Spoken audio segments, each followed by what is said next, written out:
परोपकारी बालक।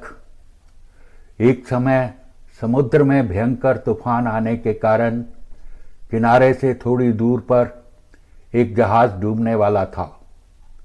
उसके यात्रियों को बचाने के लिए किनारे से नाव का आना आवश्यक था, परंतु उसको चलाने के लिए एक व्यक्ति की आवश्यकता थी। ऐसे तूफान में अपने प्राण कौन संकट में डाले। किनारे पर एक बालक खड़ा था।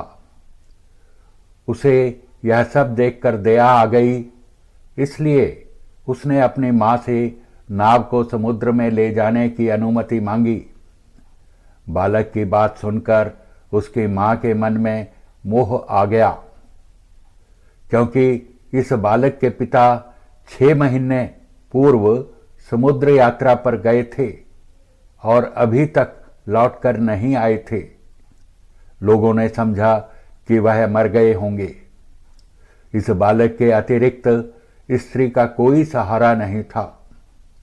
उसने सोचा, यदि बालक को कुछ हो गया तो मेरा कोई भी सहारा ना रह जाएगा।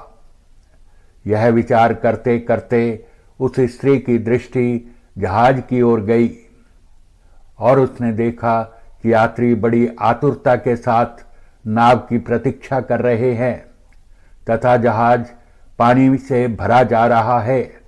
इससे उसने सोचा कि इन लोगों के घर भी दूर होंगे।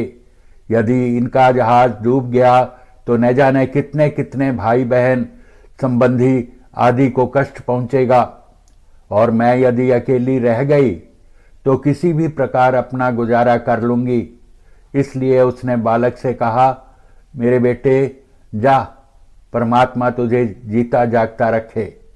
इसके बाद वह बालक नाव को जहाज के पास ले गया और थोड़ी देर में सब लोगों के जीवन बच गए।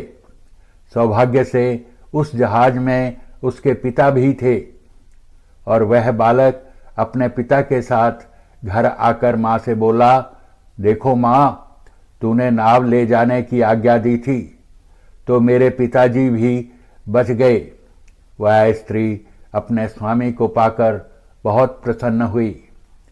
यह बालक दूसरे लोगों के प्राण बचाने गया था, इसलिए उसका फल उसे अच्छा मिला। यही बालक अब्राहम लिंकन के नाम से विश्व विख्यात हुआ।